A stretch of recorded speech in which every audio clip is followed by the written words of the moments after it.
Bonjour à toutes et bonjour à tous. Aujourd'hui, nous nous intéressons au relief du territoire français. Nous allons réaliser un panorama de la géophysique de la France. Cela fait, on pourra distinguer les contraintes et les aménités de cet espace que nous semblons bien connaître. Ici, Monsieur Fouché. C'est parti.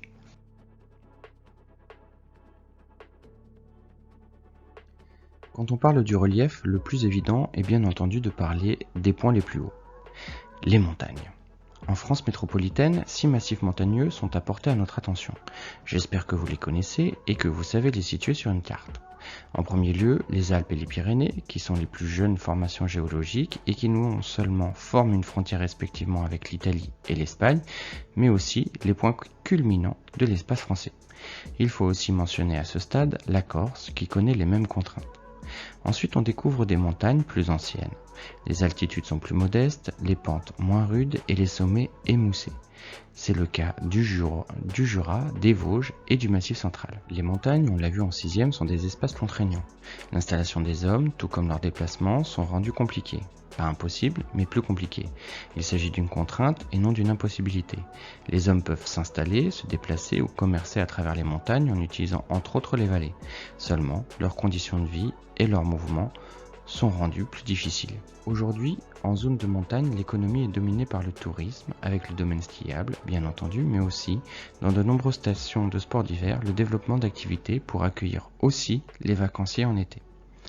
En montagne, l'activité agricole demeure particulièrement structurante. Ainsi, en proportion, 2 fois plus de personnes travaillent dans le secteur agricole par rapport à la moyenne nationale, 8,2% contre 4,8%.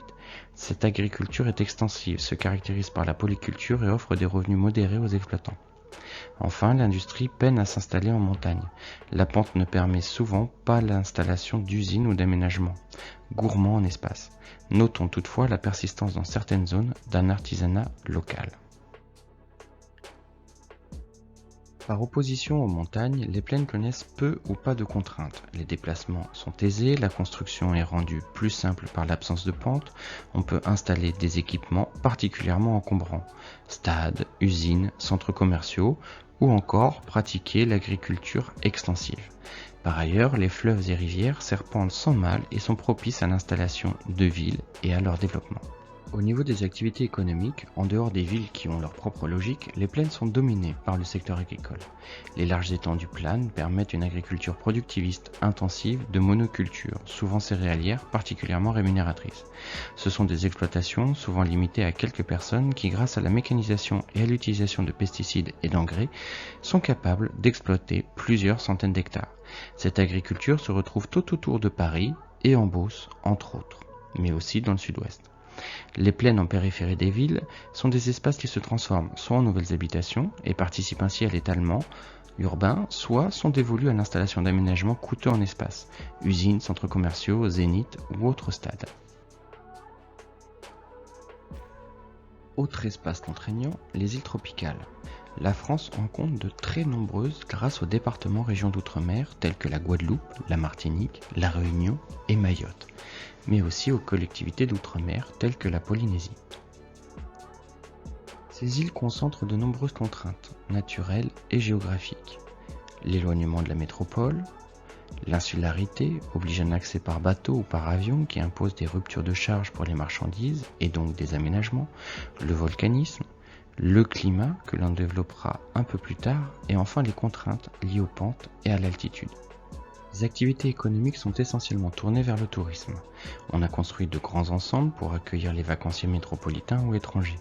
En quelques lieux survit encore une économie agricole d'exportation, notamment avec la banane et d'autres produits tropicaux. En conclusion, nous avons séparé le territoire français en 3 zones distinctes, les montagnes, les plaines et les îles tropicales. Les montagnes tout d'abord concentrent les contraintes dues à la pente, l'altitude et l'isolement. On compte 6 massifs montagneux, les Alpes, les Pyrénées, le Jura, les Vosges, le Massif central et la Corse. L'économie de ces territoires s'est nouvellement tournée vers le tourisme, délaissant l'activité traditionnelle de l'agriculture. Les plaines, quant à elles, sont particulièrement propices à l'installation des hommes et des activités les plus gourmandes en espace telles que l'agriculture.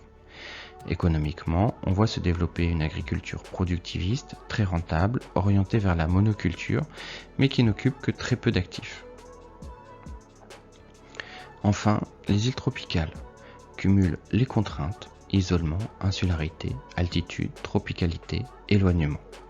Ces îles très éloignées de la métropole ont misé sur le tourisme et peuvent compter sur un maigre secteur agricole très dépendant de l'exportation vers la métropole.